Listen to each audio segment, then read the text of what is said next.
I avui a Temps d'Entrevista ens acompanya Anna Garriga, ella és economista i ens parlarà sobre un estudi de viabilitat de la línia de molt alta tensió. Aquí ara mateix donem la benvinguda. Què tal, senyora Garriga? Bon vespre. Bon vespre. Parlàvem de que el CILM els ha encarregat aquest estudi de viabilitat econòmica pel que fa a la MAT, a la línia de molt alta tensió. Per què creu que el CILM ha cregut convenient fer un estudi d'aquestes característiques per veure econòmicament el que és més rendible, per dir-ho d'alguna manera?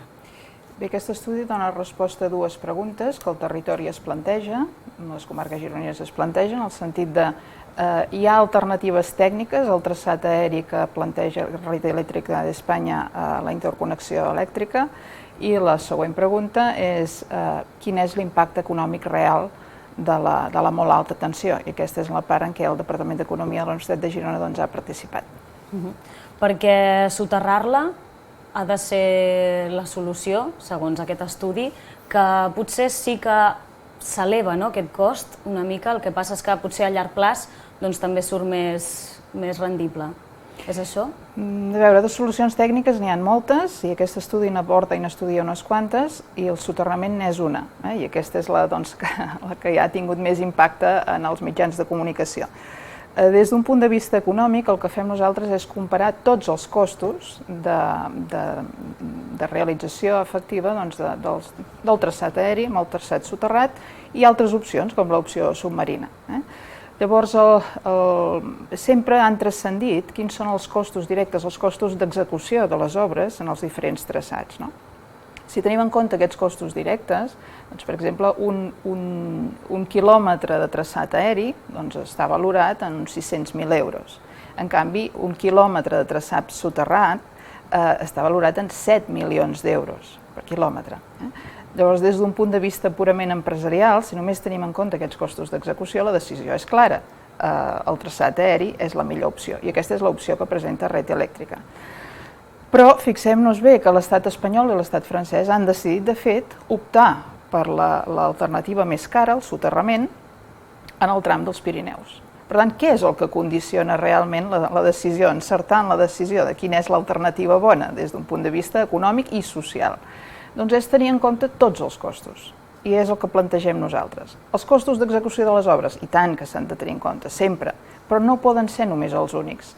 Hi ha molts altres costos indirectes, en diem nosaltres. Per exemple, l'impacte visual que tenen les torres afecta el preu efectiu dels habitatges més propers o el preu dels terrenys més propers, o l'impacte que hi pot haver negatiu sobre el rendiment de diferents activitats econòmiques molt basades en l'entorn natural d'aquestes activitats. I estem parlant del turisme, i Girona és una demarcació, una economia molt basada en el sector turístic. Per tant, hi ha diferents impactes que representen uns costos indirectes associats a la molt alta tensió que cal tenir present. I per tant, hem atribuït, o el nostre estudi ha atribuït un valor social a aquests diferents impactes en aquesta infraestructura, tant pel territori com per la societat. Uns impactes que entenc que si des de l'estudi s'han mesurat, s'han pogut també quantificar. Sí, ho hem fet, hem sigut atrevits d'alguna manera. Haurem valorat, sobretot hem fet una estimació, respecte a la pèrdua del valor dels terrenys i els habitatges més propers, perquè aquest és el primer impacte real. Hem fet unes estimacions basant-nos en veus sempre per sota dels preus de mercat, perquè no se'ns pugui dir que hem inflat costos. I ens hem basat moltíssim a l'hora de calcular les pèrdues de valor, tant en els habitatges com en els terrenys, en valors molt consolidats en la literatura internacional, i respecte calculat sobre infraestructures, afectació real de les infraestructures de la molt alta tensió. Però és evident que si qualsevol de nosaltres pot optar entre comprar entre dos habitatges molt similars i un té línies de molt alta tensió al costat i l'altre no, optarem pel que no en té. Això vol dir que té una pèrdua de valor, que el preu dels habitatges afectats per la molt alta tensió és més baix. Per tant, hem calculat això. Tinguent en compte aquests costos, fem una valoració d'aproximadament 2 milions d'euros per quilòmetre de traçat aeri. I això ja és un increment de costos molt gran, ja significaria un 75% dels costos totals. Però encara no hem calculat tots els altres costos. Per exemple, És a dir, aquests valors de 2 milions d'euros per quilòmetre ens aproximaria d'alguna manera a les compensacions que els veïns haurien afectats per la molt alta tensió, els seus habitatges i els seus terrenys, les compensacions que haurien de rebre per aquestes instal·lacions, aquestes infraestructures.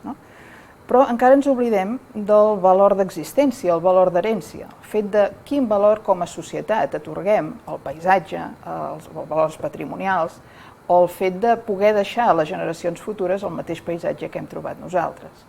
Com ens aproximem a aquest valor d'existència, valor d'herència? Doncs ho fem agafant pel mot a Mario Monti, l'informe de Mario Monti. De fet, ell ha aconsellat a l'estat espanyol i a l'estat francès soterrar la línia en el tram dels Pirineus. Doncs bé, soterrar la línia en el tram dels Pirineus val exactament més de 6 milions d'euros per quilòmetre. 6 milions més de respecte al que hi hauria en el traçat aeri. Doncs bé, el nostre estudi el que demostra és que si els gironins o els catalans valorem l'existència i l'herència, aquest valor d'herència del nostre paisatge, del nostre patrimoni, només amb la meitat del valor que Mario Monti atorga als Pirineus, l'opció soterrada de l'Amat ja és la millor. S'ha dit moltes vegades que soterrar l'Amat, per exemple, és 10 vegades més car. Això és fals. Si tenim en compte només els costos indirectes que suposen per als veïns, que han d'acabar suportant els veïns més afectats pels seus habitatges i els seus terrenys, la diferència ja no és ni del doble. I si calculem a més aquest valor d'herència, valor d'existència, la diferència ja s'anul·la. I encara no ho hauríem calculat tot, perquè tampoc hem calculat com valorar els danys a la salut de les persones, com valorar l'impacte sobre activitats econòmiques basades en l'entorn natural, el turisme rural, com valorar la pèrdua d'oportunitat d'introduir les energies renovables a les comarques gironines. Tot això no ho hem valorat, però també hi són aquests costos, d'acord? Per tant, aquest estudi no ha pogut valorar tots els costos, però amb el que sí que ja hem valorat, hem arribat a la conclusió que l'opció més idònia no és precisament l'aèria que planteja Red Eléctrica d'Espanya.